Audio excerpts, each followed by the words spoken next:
সংগ্রামী ভোজপুরবাসী, এই ভোজপুরে কোনো নাস্তিকের জায়গা হবে না, এই ভোজপুরে কোনো ইসলাম বিদ্বেষের জায়গা হবে না।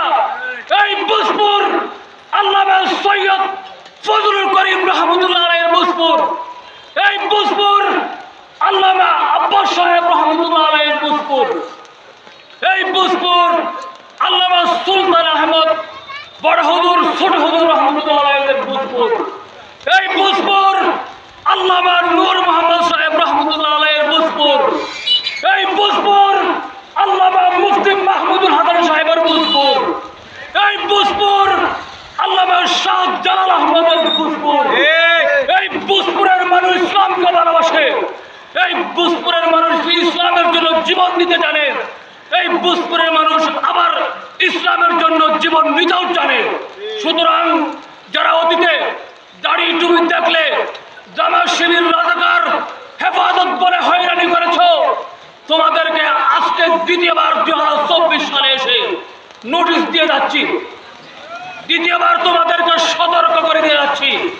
আজ থেকে যদি ভোজপুরের মাটিতে কোনো মায়ের সন্তান আমার কোনো ভাইকে জঙ্গি বলবে, আমার কোনো দাড়িওয়ালা টুপিওয়ালাকে রাজাকার বলবে, আমার কোনো মাদ্রাসার ছাত্রকে হেফাজত বলে কটূক্তি করবে, চাই সেটা অনলাইনে হোক, চাই সেটা অফলাইনে হোক, চাই সেটা মাঠে ময়দান হোক, তাকে যেখানে পাওয়া যাবে উপযুক্ত পরিমাণ শাস্তি দিয়ে আইনের হাতে সুপর্দ করা হবে।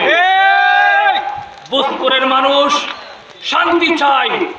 তোমরা 11 বছর পর্যন্ত এই ভোজপুরকে লুটে ফুটে খেয়েছ, ভোজপুরের মানুষের জায়গা সম্পদ দখল করেছ, তোমাদেরকে সবকিছুর হিসাব দিতে হবে। এবং ভোজপুরের সকল রাজনৈতিক দলের নেতৃবৃন্দদেরকে আমি অনুরোধ করব, আমরা সমতা চাই, আমরা ঐক্যবদ্ধ হয়ে ভোজপুরকে ইনশাআল্লাহ এগিয়ে নেব। কিন্তু কোন দলের নেতৃবৃন্দ, কোন দল যদি এককভাবে বাহুবল দেখিয়ে শক্তি প্রয়োগ করে ভোজপুরের আইন শৃঙ্খলাকে যদি অবনতি করতে চান, তাহলে এই ভোজপুরের তৌহিদি জনতাকে সাথে নিয়ে আপনাদেরকেও প্রতিহত করা হবে।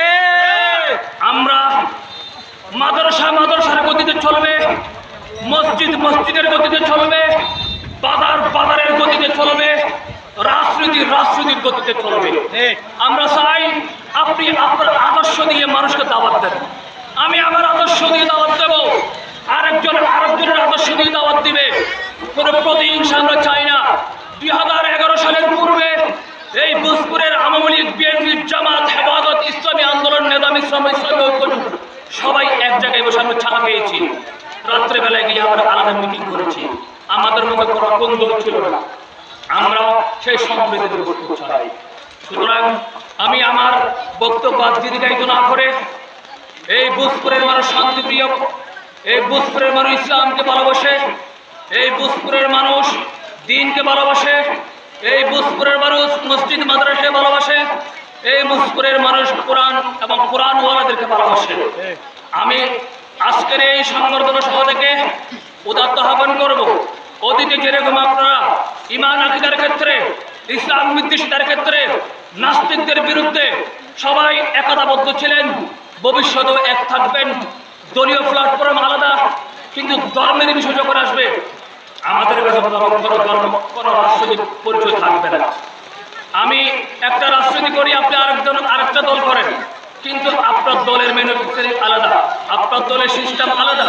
কিন্তু যদি ইসলামের উপর আঘাত আসে, আলেম উলামাদের উপর আঙ্গুল উঠানো হয়, মসজিদ মাদ্রাসার দিকে কুতবা হয়, তাহলে আমরা সকলে ঐক্যবদ্ধ হই ইনশাআল্লাহ সেই অপশক্তিকে প্রতিহত করব।